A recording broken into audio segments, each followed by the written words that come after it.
자, 여러분의 꿈은 무엇입니까? 여러분은 어떤 삶을 살고 싶으십니까? 저는 사람들을 돕는 그런 의미 있고 가치 있는 삶을 살고 싶습니다. 또 하나님이 그렇게 저를 부르셨습니다. 제 평생의 비전의 말씀은 이사야서 42장 7절입니다. 나 여호와가 의로 너를 불렀은즉 내가 내 손을 잡아 너를 보호하며 너를 세워 백성의 언약과 이방의 빛이 되게 하리니 내가 눈먼 자들의 눈을 밝히며 갇힌 자를 감옥에서 이끌어내며 그 안에 앉은 자를 감방에서 나오게 하리라. 이 말씀이 하나님께서 제게 주신 비전이자 약속의 말씀입니다. 저는 이 말씀을 평생 붙들고 살아가고 있습니다. 지금까지 앞으로도 그렇게 살아갈 것입니다. 사실 제가 하는 모든 것은 이 비전의 말씀을 이루기 위해서 하는 것입니다. 여러분 또한 오늘 이 자리에 있다는 것은 하나님의 부르심이 있기 때문임을 믿으시기를 바랍니다. 여러분 한 분 한 분을 하나님이 콕 집어서 불러주신 거예요. 그러므로 여러분 그저 편안한 삶이 아니라 그냥 살아남는 그런 삶이 아니라 하나님의 부르심 안에서 정말 가치 있고 의미 있는 가슴 뛰는 그런 삶을 살아가시기를 바랍니다. 자, 오늘 읽은 본문이 바로 여러분을 부르신 목적과 가치 그리고 그 의미를 말씀해주고 있습니다. 이제 우리가 마가복음 6장에 돌아왔습니다. 마가복음을 1장부터 해서 저는 18번, 16번 정도 설교를 한 것 같은데 드디어 6장에 들어왔어요. 이 본문, 오늘 읽은 본문에서부터 9장 끝부분까지 바로 예수님의 갈릴리 후기 사역 혹은 3차 갈릴리 사역에 관한 부분입니다. 이 시기는 예수님께서 공생애를 시작하신 지 약 2년 정도가 지난 때였습니다.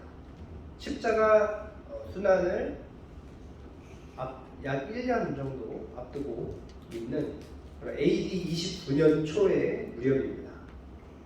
이 시기에 예수님의 사역을 갈릴리 후기 사역 혹은 제3차 갈릴리 사역이라고 부르기는 하지만 예수님의 사역이 이스라엘의 그런 어떤 이스라엘 내의 갈릴리에만 국한된 것은 아니었습니다.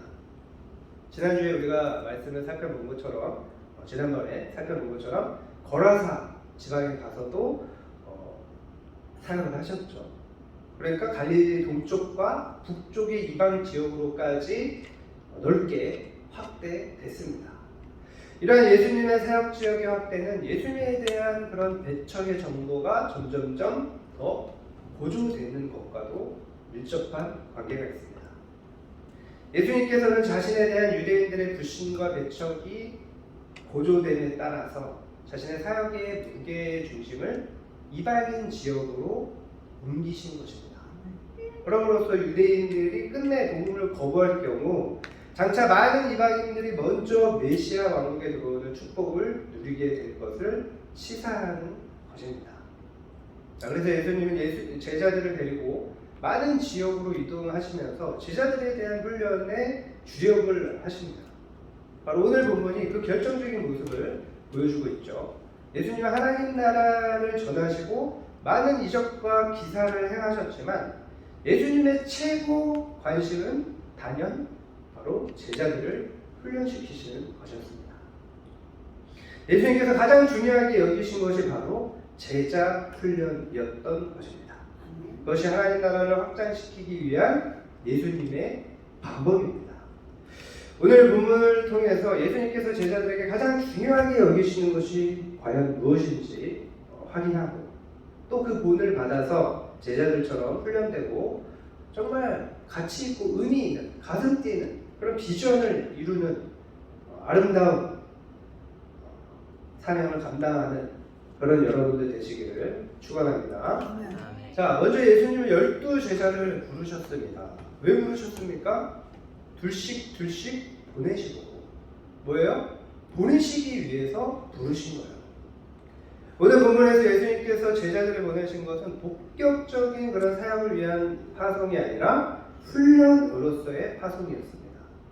예수님께서는 지금까지 제자들을 여러 가지로 훈련시키셨죠. 제자들과 함께 하시고 또 데리고 다니면서 하나님 나라를 가르치셨습니다. 또한 그들 앞에서 놀라운 능력과 이적을 행하셨습니다. 하나님 나라는 이론이나 지식뿐만이 아니라 반드시 능력이 나타나게 되어 있다. 그렇게 보여주신 거죠. 그러나 훈련 자체가 예수님의 최종 목표가 아니었습니다. 뭐였습니까? 예수님의 제자들을 부르신 목적은 그들을 복음 사역자로 삼기 위함이었습니다. 그들도, 제자들도 예수님처럼 복음을 전하면서 그렇게 예수님처럼 그대로 사람들의 영혼을 구원하기 위해서 예수님이 제자들을 부르신 것입니다. 그래서 처음 4명의 제자를 선택하실 때 그들에게 사람을 낚는 어부가 되게 하겠다, 그렇게 말씀을 하셨죠. 또 12 제자들을 선택하실 때도 먼저는 자기와 함께 있게 하시고, 또 보내서 전도도 하게 하시고, 또 귀신을 내쫓는 권능도 있게 하려고 부르셨다는 것을 우리가 마가복음 3장 14절 15절에서 살펴봤었죠. 자, 그러니까 제자들을 부르신 목적은 뭡니까? 제자들을 통해서 복음을 전하고 병자를 고치고 귀신을 쫓아내면서 뭐예요? 하나님 나라를 확장하는 것이었습니다. 예수님이 하셨던 대로 제자들도, 12 제자들도 동일하게 할 수 있도록 예수님이 제자들을 키우신 거예요. 자, 제자들은 예수님의 보내심에 순종해서 예수님께서 하신 그대로 행했습니다. 예수님의 3대 사역 그대로 했죠. 회개하라고 전파하고, 또 많은 귀신을 쫓아냈습니다. 그리고 많은 병자들을 고쳤습니다. 능력을 나타낸 거죠. 예수님이 하신 사역과 동일하게 한 것입니다. 그렇습니다. 예수님께서 제자들을 부르실 때 목적을 가지고 부르셨던 것처럼 예수님께서 여러분들을 부르실 때도 여러분 한 명 한 명 누구도 예외 없이 목적을 가지고 부르셨다는 것입니다. 그렇기 때문에 여러분은 혼자 신앙생활을 잘하는 것만으로는 만족하지 않아야 됩니다. 그냥 내가 혼자 큐티하고 내가 말씀 묵상하고 기도하고 예배 잘 드리고 이걸로 끝나면 안 된다는 거예요. 뭐예요? 하나님 나라를 위해서 내가 할 수 있는 것이 무엇인가? 영혼을 구원하기 위해서, 전도하기 위해서 내가 해야 될 일은 무엇인가? 이것을 깊이 고민해야 된다는 겁니다. 그리고 여러분을 통해서 이루고자 하시는 그 하나님의 일을 잘 감당하시기를 바랍니다. 너무나 감사한 것은 뭐냐? 예수님께서 제자들을 부르실 때, 보내실 때 그들이 그 사명을 잘 감당할 수 있도록 모두 주셨어요? 권능도 주셨다는 거예요. 그냥 보내지 않으셨다는 거예요. 우리끼리만 그냥 아둥바둥 힘들게 생각하라고 보내지 않으셨다는 겁니다. 다시 7절을 보십시오. 12 제자를 부르사 둘씩 보내시며 더러운 귀신을 제어하는 권능을 주시고. 자, 여기 귀신이라고 하는 단어는 원어로 귀신에 해당되는 다이모니온이라는 단어가 아닙니다. 놀랍게도 푸뉴마라는 단어를 쓰고 있어요. 특이하죠? 푸뉴마 하면 뭐가 떠오릅니까? 푸뉴마, 성령이 떠오르죠. 성령. 그런데 여기에서는 귀신을 푸뉴마라는 단어로 표현을 했어요. 이 푸뉴마라는 단어는 성령 외에도 귀신, 영적 상태, 생기 뭐 이런 다양한 뜻을 가지고 있습니다. 그래서 이런 단어들은 그 문맥에서 해석을 해야 되는 거예요. 그래서 영어도 그럴 때가 많이 있죠. 자, 그러니까 어떤 의미냐? 제자들의 사역이 귀신 자체뿐만이 아니라 그러한 귀신의 활동에 의해서 구체적으로 드러나는 모습 뭡니까? 악하고 더러운 모든 영적 현상과 인간의 마음의 상태, 예를 들면 우울증, 공황장애, 대인기피증, 그런 모든 것을 포함하고 있는 거예요. 그러니까 뭐예요? 성경적이지 않은 인간의 상태, 건강하지 않은 인간의 상태, 그런 심리적인 문제, 게으름, 무기력함, 혼란함, 그런 모든 것을 제어하는 권능을 주셨다는 것입니다. 여기 권능을 주시고 할 때 이 권능은 뭐예요? 하나님의 형상대로 지음받은 인간을 타락시키는 그런 어떤 악령을 내쫓아서 다시 거룩함을 회복하게 하는 그 권능을 말하는 겁니다. 놀라운 권능이죠. 예수님의 모습이 어떻습니까? 우리가 지금까지 살펴본 대로 인간이 원래는 건강해야 되는데 병에 걸렸어요. 중풍에 걸렸어요. 몸에 장애가 생겼어요. 귀신이 들려서 이상한 행동을 해요. 그런 문득부에 걸려서 뭐 피부가 썩고 막 이래요. 그런 원래의 인간의 상태와 다른 그 상태를 치유해 주셨다는 거예요. 치유해 주셨다. 심지어 죽은 어린 소녀까지도 다시 살리셨어요. 그죠? 원래 인간에게는 죽음이라는 것 자체가 없었죠. 병이 없었어요. 예수님이 역사하시면 인간의 원래의 건강한 상태로 바뀌게 된다는 거예요. 자, 그런 바로 권능을 우리에게 제자들에게 주셨다는 겁니다. 여러분, 하나님의 형상하면 뭡니까? 하나님의 형상이라고 하는 거예요. 인간은 하나님의 형상으로 창조하셨다고 그랬죠. 하나님의 형상이라고 하면 뭡니까? 하나님을 생각하면 돼요. 하나님을 닮아야 되는 거예요. 그럼 하나님은 어떤 분입니까? 완전한 분이시죠. 질서의 하나님이시죠. 선한 분이시죠. 악이 1도 없어요. 0.1도 없어요.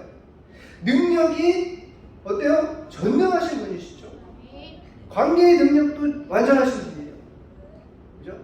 인간의 대부분의 문제가 관계에서 오는데 그런 관계에도 완전하신 분이에요. 외롭지 않아요. 그런데 인간이 타락하면서 어떻게 됐습니까? 원래 인간이 그런 하나님을 닮아서 하나님처럼 그렇게 완전해야 되는데, 아픔이 없어야 되는데, 상처가 없어야 되는데, 뭔가 심리적으로 문제가 있고 힘들고 외롭고 공허하고 막 내가 뭔가를 하려고 해도 잘 안 되고 그런 게 없어야 되는데, 타락하면서 어떻게 됐습니까? 하나님과 정반대가 됐어요. 정반대. 그런 하나님과 반대되는 모든 것들을 회복시키시는 권능을 주신 것입니다.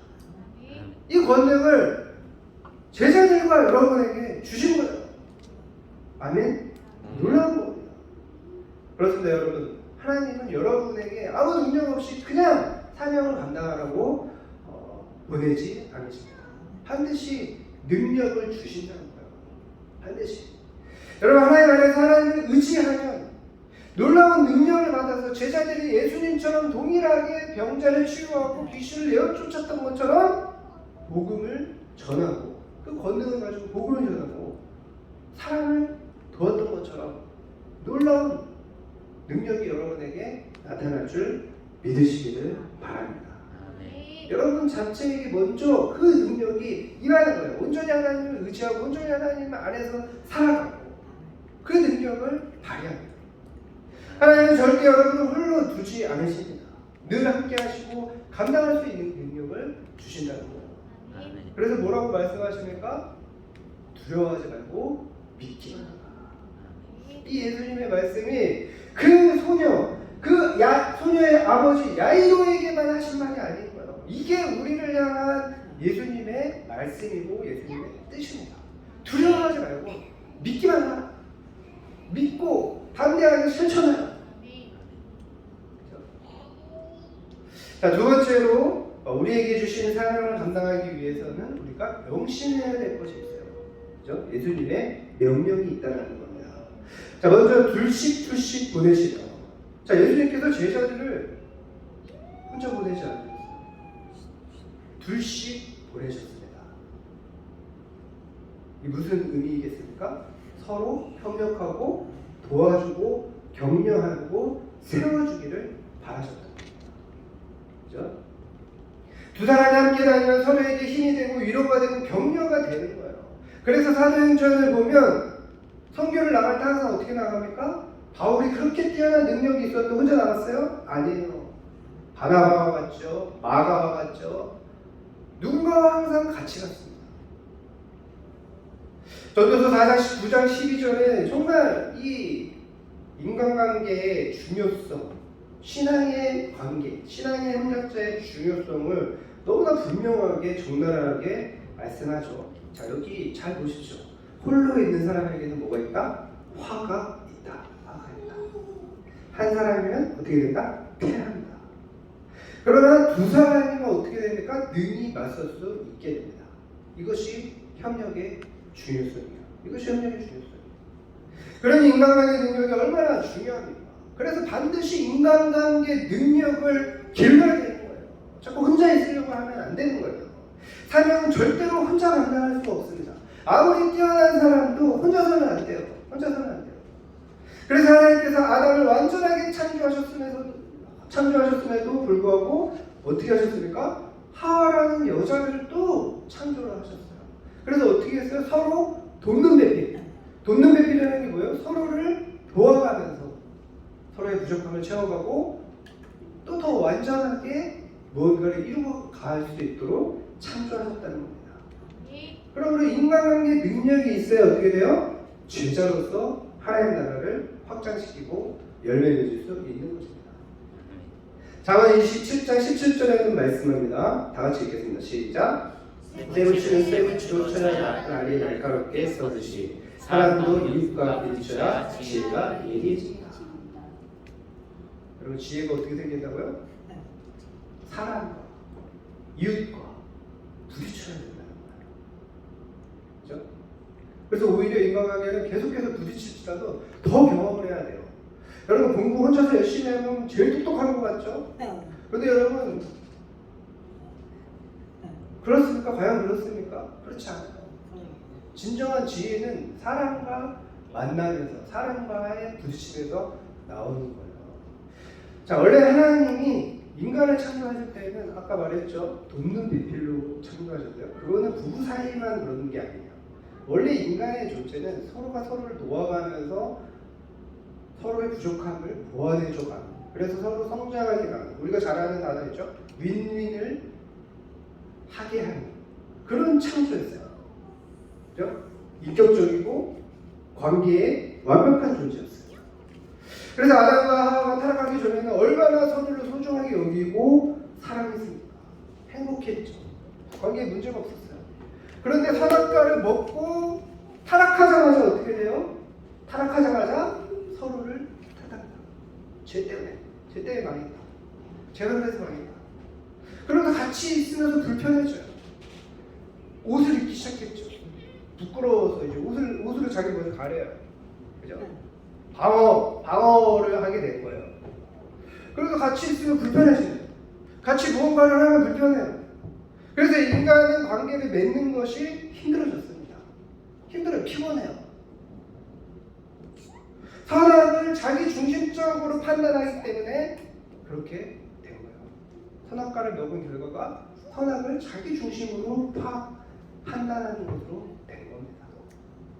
그래서 자기 기준, 자기 생각에서 모든 것을 판단하기 때문에 힘들고 불편하고 짜증나고 하는 거예요. 그러나 예수 그리스도의 십자가의 구원이 깨진 관계를 이었습니다. 다시 붙였어요. 십자가는 화목을 가졌습니다. 그래서 제일 먼저 화목한 게 하나님과의 관계가 화목해졌죠. 그리고 사람과 사람 사이에 서로 화목하게 됐습니다. 그래서 그 사람의 신앙을 보려면 그 사람이 인간관계를 맺고 있는 모습을 보면 그 사람의 신앙을 알 수 있다. 옛날부터 계속 목사님들이 하신 말씀이죠. 보이는 사람과 관계를 못하는데 어떻게 보이지 않는 하나님과 관계를 하겠느냐. 자기 마음대로 하고 있는 거겠지. 왜? 보이지 않으니까. 자, 그래서 우리가 잘하는 것이 무엇입니까? 무엇이든지 혼자 하는 것보다 함께 할 때 더 좋은 결과가 나온다는 거예요. 여러분 공부를 할 때도요. 학원을 다니면 더 잘하겠죠. 과외 선생님을 두고 같이 하는 것이 더 좋은 결과를 낳게 됩니다. 스터디를 하면요. 나 혼자 하면 좀 하다가 말고 이래요. 운동도 마찬가지예요. 누군가하고 같이 하잖아요. 더 효과가 좋습니다. 왜? 나 혼자 하면 조금 힘들면 안 하려고 그러는데 누군가랑 같이 하면 하기 싫은데 하게 돼요. 같이 있습니다. 신앙생활도 그래서 같이 해야 됩니다. 사람은 혼자의 의지가 약하기 때문에 내가 무언가를 이루려면 제일 중요한 건 첫 번째가 뭔 줄 아십니까? 내가 그것을 끝까지 할 수 있도록 장치를, 환경을 마련하는 거예요. 내 의지를 맹신하지 마세요. 여러분, 내 의지를 맹신하지 마세요. 30년 동안 해봤잖아요. 내가 해야지 한다고 되는 게 아니에요. 하려면 어떻게 돼요? 하기 싫어도 하게 만드는 장치를 마련해야 되는 거예요. 환경을 마련해야 되는 거예요. 제자훈련도 그런 의미예요. 나 혼자 하면 계속 열심히 할 수 있는 사람이 거의 없습니다.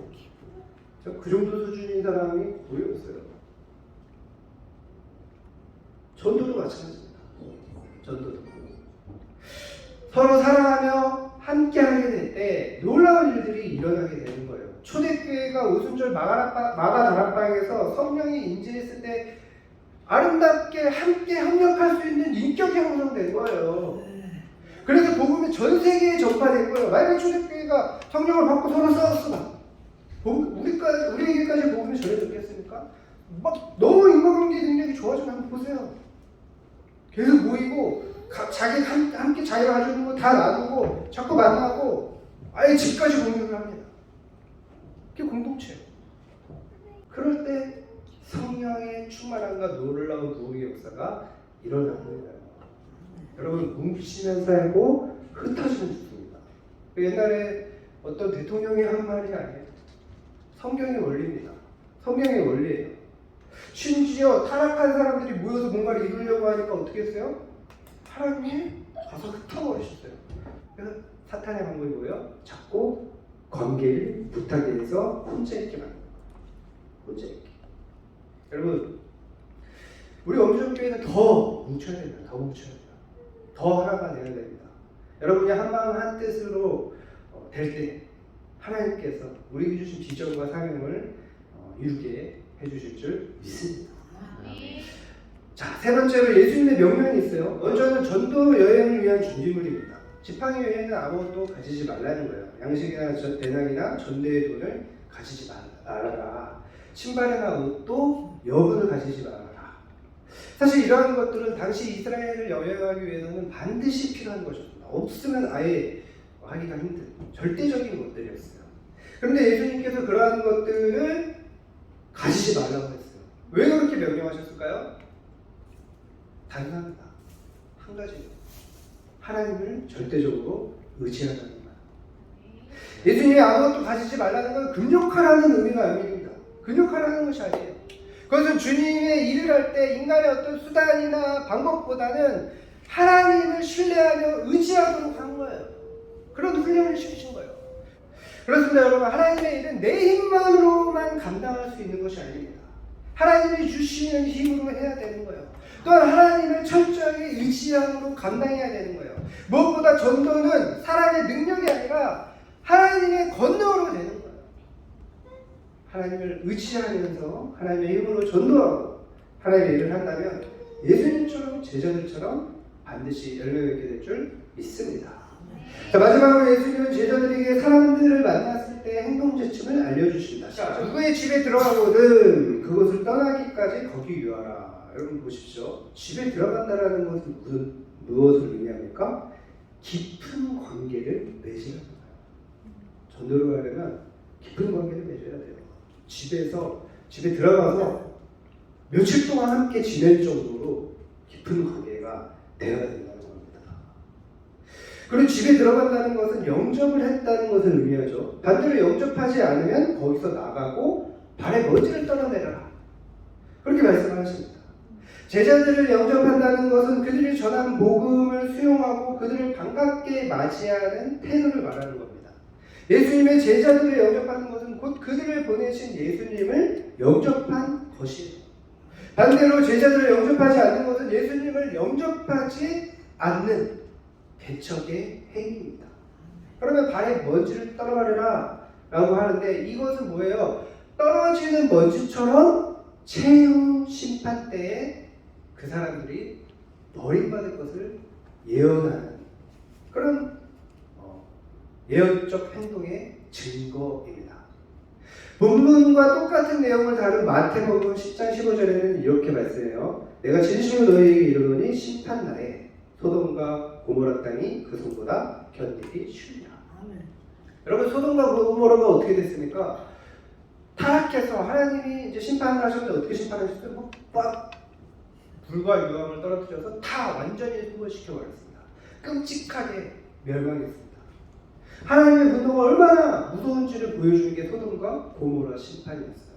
그런데 복음을 배척한 사람들이 심판날에는 그 소돔과 고모라 끔찍한 심판을 받은 불과 유황으로 다 타버린 그 소돔과 고모라보다도 더 끔찍한 심판을 받게 된다는 거예요.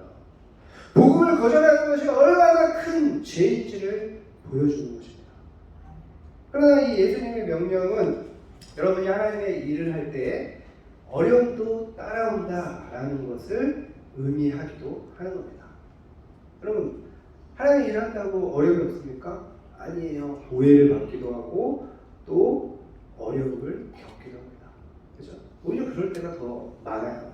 복음 전도하다가 오해를 받기도 하고 관계가 깨지기도 하고 어려움을 경험을 합니다. 예수님께서도 그것을 경험하셨어요. 그리고 사도행전에 보면 이 성도들이 계속해서 전도하다가 배척을 받고 핍박을 받습니다. 바울을 보세요. 얼마나 많은 핍박을 받았습니까? 복음을 전파한다는 것은 쉽지 않다는 거예요. 그렇죠? 마찬가지로 여러분도 전도하다 어려움을 당하더라도 결코 낙심하거나 좌절하지 말라는 것입니다. 사도들이 복음을 전하다가 핍박을 당했을 때 어떻게 했습니까? 사도행전 5장 41절에 그 이름을 위하여 능력받는 일에 합당한 자로 여기심을 기뻐하면서 공의 앞을 떠나니라. 기뻐했어요. 여러분도 그렇게 기뻐하시기 바랍니다. 반드시 하나님께서 더 큰 위로와 상급을 주실 것입니다. 아멘. 무엇보다 여러분, 하나님께서 우리에게 사명을 맡기실 때 반드시 권능을 주신다라고 하는 이 사실을 정말 마음 깊이 새기시길 바랍니다. 그럼 그렇지, 내가 이런 마음 버리세요. 하나님이 권능을 주신다는 거예요. 자, 12절 13절 다시 한번 다 같이 읽겠습니다. 시작. 제자들이 나가서 회개하라 전파하고 많은 귀신을 쫓아내며 많은 병자에게 기름을 발라 고치더라. 여러분, 하나님께서 저와 여러분을 부르셨습니다. 또 많은 사람들에게 보내십니다. 여러분, 저는 꿈과 비전이 있어요. 이 땅을 살아가는 동안 정말 가치 있고 의미 있는 삶을 살고 싶습니다. 천하보다 귀한 사람들에게 복음을 전해서 생명을 얻게 하고 또 그 사람들을 도우면서 정말 가슴 뛰는 일을 하면서 살고 싶어요. 하나님께서 제게 그런 존귀한 사명을 주셨습니다. 하나님의 대사관이 되게 해주셨어요. 그 자체가 영광입니다. 비록 지금은 미약한 것처럼 보일지라도 분명한 것은 한 영혼이 천하보다 귀하다는 거예요. 하나님께서 받으시는 사랑하시는 존귀한 사람들입니다. 여러분 한 명 한 명. 그리고 앞으로 하나님의 때에 더 많은 영혼들을 돕게 하실 줄 믿습니다. 그래서 지금 이를 위해서 제가 지금 할 수 있는 일들을 하면서 계속해서 성장하고 도전하고 있습니다. 여러분도 마찬가지예요. 여러분을 정말 존귀한 주님의 제자로 부르셨습니다. 또 여러분들에게 권능을 주시고 또 파송해 주십니다. 이제 서머 트레이닝이 마지막 주에 이르렀죠. 벌써 2달이 지났어요. 여러분, 하나님과 더 가까이 하면서 하나님께서 주신 권능으로 한 영혼 한 영혼과 관계를 맺으면서 전도하고 그 영혼의 생명을 살리기를 바랍니다. 아멘. 여러분은 정말 그 영혼을 전도했을 때 그 사람에게 완전한 너무너무 큰 은인이 되는 거예요. 은인이 되는 거예요. 그렇죠? 그래서 하나님과 사람들에게 기쁨이 되는 그런 가치 있고 의미 있는 가슴 뛰는 존귀한 사명을 이뤄나가는 열매 맺는 여러분 되시기를 주님의 이름으로 축원합니다.